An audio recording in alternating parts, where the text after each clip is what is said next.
हरे कृष्णा राधे राधे दोस्तों, आप सभी का मेरे इस यूट्यूब चैनल में हार्दिक स्वागत है।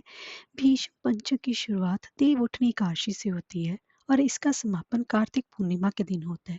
इस तरह भीष्म पंचक व्रत का पालन 5 दिनों तक किया जाता है। इसे पंच भीखु के नाम से, विष्णु पंचक के नाम से जाना जाता है।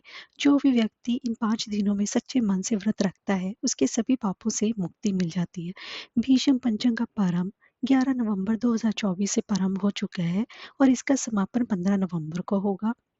और इस दिन कार्तिक स्नान करने वाले लोग पूरे विधि विधान से इस व्रत को रखते हैं। और भीष्म पंचक पुरानी मान्यताओं के अनुसार जब महाभारत के युद्ध में पांडवों की जीत हुई थी तब श्री कृष्ण भगवान पांडवों को भीष्म पितामह के पास लेकर गए।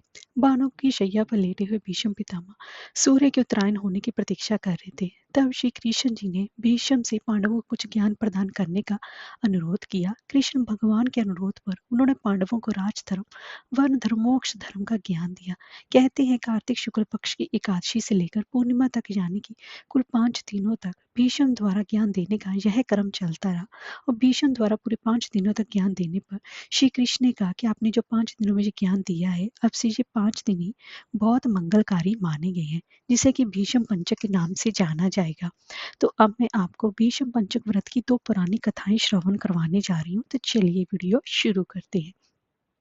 भीष्म पंचक व्रत का पाठ सबसे पहले ऋषि वशिष्ठ, ऋषि भृगु और ऋषि गर्ग ने किया था। इसके बाद महाराज अम्बरीश ने इस व्रत का पालन किया था।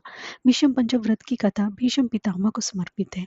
कहते हैं कि प्राचीन समय में कानपुर में सोमेश्वर नाग का एक गरीब ब्राह्मण रहता था, जो कि भगवान विष्णु का परम भक्त था। वह हमेशा ही कार्तिक महीने में गंगा स्नान कर भगवान विष्णु की पूजा करता था। एक बार बीमार होने की वजह से वो किसी तरह गंगा घाट तो पहुंच गया, लेकिन घाट की सीढ़ियां नहीं उतर पाया। ऐसे में वह वही आराधना करने लगा। एक दिन भगवान विष्णु वृद्ध ब्राह्मण के रूप में उसके पास पहुंचे और सोमेश्वर से पूछा कि इस अवस्था में तुम यहाँ क्यों आए हो। इस पर निर्धन ब्राह्मण ने कहा कि वह उन्हें दुखों के दूर करने का उपाय बताए। वह वृद्ध ब्राह्मण के रूप में पधारे। भगवान विष्णु ने कहा कि कार्तिक मास की काशी से लेकर पूर्णिमा तक 5 दिन को भीष्म पंचक कहा जाता है। अगर इन 5 दिनों में गंगा पुत्र भीष्म को जलदान किया जाए, इसके साथ ही गंध, अक्षत, पुष्प पूजा की जाए, तो भगवान विष्णु की विधि विधान से पूजा की जाए तो मनुष्य के सभी दुख दूर होते हैं। इसके बाद गरीब ब्राह्मण ने भी यह व्रत धारण किया, जिसके बाद उसके ये सभी दुख दूर हुए। और अब मैं इसकी दूसरी पुरानी कथा श्रवण करवा रही हूँ। किसी गांव में एक साहूकार था और उसका बेटा व बहू भी थे।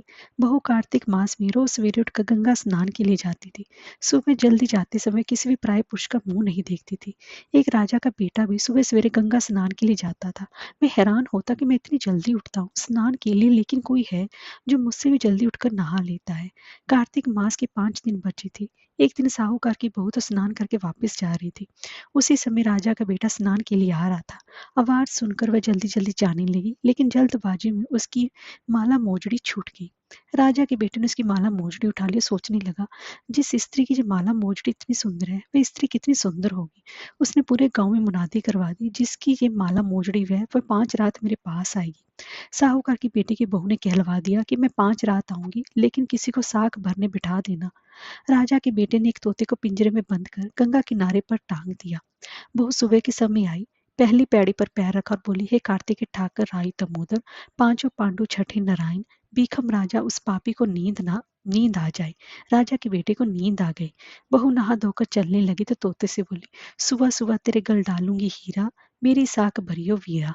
सुबह बोला कि कोई वीर साख भरता है क्या। वह फिर बोली, सुबह सुबह सुबह तेरे पग घालूंगी नेवर, साख भरियो मेरे तेवर। सुबह ने कहा, ठीक है भाभी, मैं तो तेरी साख रखूंगा।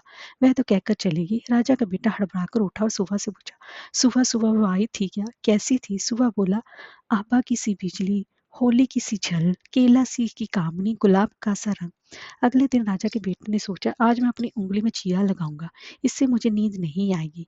अगले दिन राजकुमार उंगली चीर कर लेट गया। वे आई और भगवान से उसी तरह प्रार्थना करने लगी और राजकुमार को फिर नींद आ गई। वह स्नान कर से फिर से वापस चले गए। सुबह राजकुमार ने तोते से फिर पूछा तो उसने वही सारी बातें दोहरा दी। अब राजकुमार बोला कि मैं आज रात में आंखों में मिर्ची डालकर बैठूंगा। रात में मिर्ची डालकर बैठ गया। बहू फिर आई और प्रार्थना की, जिससे कि फिर उसे नींद आ गई। राजकुमार ने तोते से बहू के आने की बात पूछी, उसने फिर बता दी। राजकुमार फिर सोचने लगा, आज मैं बिना बिस्तरे के ही बैठूंगा, और रात को बिना बिस्तरे के ही बैठ गया। जब वह स्नान करने आई तो उसने फिर से भगवान से प्रार्थना की, और राजकुमार को नींद आ गई। जब वह नहाकर जाने लगी तो आंख बंद करके चली गई। राजकुमार जब उठा तो वह जा चुकी थी। राजकुमार फिर सोच में पड़ना सोचने लगा, आज मैं अंगीठी जलाकर बैठूंगा, जिससे कि नींद नहीं आएगी। फिर वह रात को अंगीठी रखकर बैठ गया। साहूकार की बहू आई और भगवान से प्रार्थना करने लगी, आपने 4 रातें तो निकाल दी, अब ये रात और निकाल दो। भगवान ने इसकी बात रख ली और राजकुमार को नींद आ गई। जब वह नहाकर जाने लगी तो तोते से बोली, इस पापी को कह देना 5 रातें पूरी हो चुकी है, वे मेरे मोतियों की माला मेरे घर भिजवा दे। सुबह राजकुमार की आंख खुली तो उसने तोते से पूछा, क्या वो आई थी? तो तोते ने कहा, हाँ वे आई थी और उसने अपनी माला मंगवाई है। ये सुनकर राजकुमार सोचने लगा, वह तो सच्ची थी, तभी तो भगवान ने भी उसका सत रखा। कुछ समय के बाद राजकुमार को कोढ़ हो गया। राजा ने ब्राह्मण को बुलाकर पूछा कि मेरे बेटे का शरीर क्यों जल रहा है। ब्राह्मण ने विस्तार से सारी बात राजा को बताई कि इसने क्या किया था। ब्राह्मण ने कहा कि इसने पतिव्रता स्त्री पर बुरी नजर डाली थी, इसलिए इस रोग से पीड़ित हुआ है। राजा ने इसके ठीक होने का उपाय पूछा तो ब्राह्मण ने कहा कि जो साहूकार की बहू को धर्म की बहन बनाए और रोज उसके नहाए हुए जल से ये स्नान करे, तब ये ठीक हो सकता है। राजा साहूकार की बहू की माला लेकर साहूकार के घर गया और बोला कि ये माला आपकी पुत्र वधु की है, इसे लें और आपकी बहू के नहाए हुए जल से मेरे बेटे को नहला दें। साहूकार बोला कि वह तो किसी पराये पुरुष का मुंह तक नहीं देखती, आप उसे इस नाली पर बिठा दीजिए, जब वो ऊपर नहाएगी तब नीचे इस नाली के पानी से आपका पुत्र नहा लेगा। राजकुमार ने ऐसा ही किया और कुछ समय के बाद उसका शरीर चंदन सा हो गया। हे पंच भीखू देवता, जैसे आपने साहूकार की पुत्र वधु का सत रखा, वैसे ही उसी सभी का सत रखना। कहानी कहने वाले और सुनने वाले की सभी की मनोकामनाओं को पूर्ण करना। हरे कृष्णा, राधे राधे।